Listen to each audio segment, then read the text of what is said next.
आणि याच संदर्भात आपण प्रतिक्रिया जाणून घेणार आहोत। आपल्या सोबत सध्या खासदार अरविंद सावंत आहेत। सावंत साहेब, आपलं स्वागत न्यूज 18 लोकमत मध्ये। गुहागरमध्ये हा मोठा संघर्ष झाल्याचं पाहायला मिळतंय। दोन्ही बाजूंकडनं दगडफेक देखील झालेली आहे। शेवटी पोलिसांना जमावाला पांगवण्यासाठी अश्रुधुराच्या नळकांड्या फोडाव्या लागल्या आहेत। संघर्ष कुठेतरी होताना दिसतोय। आपली पहिली प्रतिक्रिया।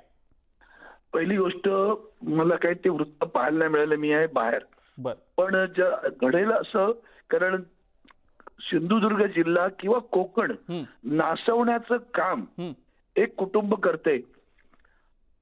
त्या कुटुंबाचा आदर्श उभ्या महाराष्ट्राला माहिती आहे। त्या अर्वाच्य भाषेत ती सगळी मुलं बोलत असतात। त्यांचे वडीलही त्याच भाषेत बोलतात। ती भाषा इतकी दाहक आहे की इतकी भडकाऊ आहे। आणि पोलीस बघ्याची भूमिका घेतात। सोलापुरात जेव्हा त्यांनी आव्हान केलं आणि ते असं म्हणाले, आमचं कोणी काही वाकडं करू शकत नाही, पोलीस माझं वाकडं करू शकत नाही, कारण आमचा बॉस सागरमध्ये बसलाय। हे एक वाक्य उभ्या महाराष्ट्राला सांगू शकतं की गुन्हा कुठलाही करा। अर्थात सध्या भारतीय जनता पार्टीचं धोरणच आहे ते, भ्रष्टाचार करा, गुन्हा करा, काही करा, आमच्या पक्षात असाल तर तुमच्यावर कुठली कारवाई होणार नाही। आणि म्हणून हे धारिष्ट्य वाढत चाललेलं आहे। भास्कर जाधवांनी जर त्या पद्धतीनं आपलं भाषण मांडण्यामध्ये मुद्दे मांडले असतील, तुम्हाला तुमचं व्यासपीठ उपलब्ध आहे ना। तुम्हाला कोणी नाही म्हटलं तुमच्या व्यासपीठावर बोलायला, पण मुद्दामून जायचं, अंगावर जायचं। मग शिवसैनिक असेल तर तो अंगावर तर शिंगावर घेणार।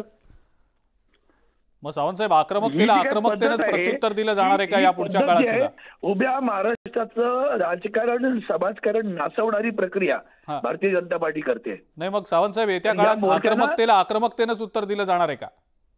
आता मला सांगा, प्रश्न मी त्याच्या अगोदर साहेबोपचारातच सांगितलं तुम्हाला मी, की त्यांनी हा विषय, त्यांनाही व्यासपीठ आहे की उपलब्ध, करा ना आरोप प्रत्यारोप करा, त्याच्यावर काय बोलायचं त्याबद्दलचं।